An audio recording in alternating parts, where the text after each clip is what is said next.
భారత మాజీ ప్రధాని తెలుగు తేజం పివి నరసింహారావు గారి జయంతి సందర్భంగా అల్కాపురి చౌరస్తాలో ప్రత్యేక కార్యక్రమాలు నిర్వహించారు. RK Puram division Congress party senior నాయకులు దేప భాస్కర్ రెడ్డి, చిలక ఉపేందర్ రెడ్డి ఆధ్వర్యంలో పాదయాత్ర నిర్వహించబడింది. కార్యకర్తలు పెద్ద ఎత్తున పాల్గొని పూలమాలలతో ఘనంగా నివాళులు అర్పించారు. పివి గారి సేవలను గుర్తు చేసుకుంటూ నాయకులు ఆయన జీవిత చరిత్ర, చేసిన సర్వీసులపై ప్రసంగించారు. ఈ సందర్భంగా నాయకులు మాట్లాడుతూ పివి నరసింహారావు గారు దేశ అభివృద్ధికి తనదైన ముద్రవేసిన మహానుభావుడని, ఆయన సాధించిన రాజకీయ విజయాలు భావితరాలకు ఆదర్శంగా నిలుస్తాయని పేర్కొన్నారు. ప్రతి గుండెలో బడుగు బలైన వర్గాలలో ఈరోజు గుండెల్లో ఈరోజు చిరస్థాయిగా నిలిచిపోయిందని చెప్పి ఈ సందర్భంగా నేను తెలియజేస్తున్నాను.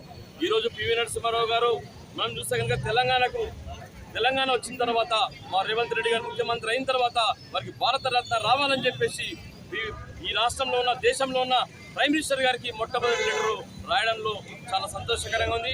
వారికి భారతరత్న ఇవ్వడం కూడా మా అందరికీ కూడా సంతోషకరంగా ఉందని చెప్పేసి నేను తెలియజేస్తున్నాను.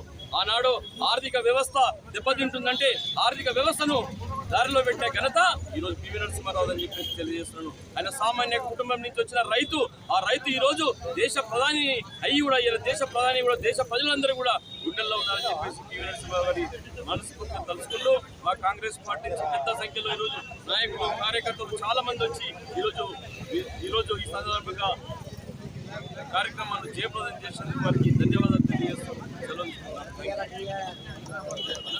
ఈ చౌరస్తాను పివి నరసింహారావు చౌరస్తగా నామకరణం చేసి అందరం కూడా కాలనీ వెల్ఫేర్ అసోసియేషన్, కాలనీ వాళ్ళు, ఇతర పార్టీ వాళ్ళు కూడా వచ్చి అందరం కూడా సహకరించినందుకు వారికి కూడా ధన్యవాదాలు. ఇది పివి నరసింహారావు చౌరస్తాను ఈ రోజు నుంచి ప్రతి ఒక్కరం కూడా మనమందరం కూడా పివి నరసింహారావు చౌరస్తా అని చెప్పేసి పిలువబడాలని చెప్పేసి మనస్ఫూర్తిగా కోరుకుంటున్నాను.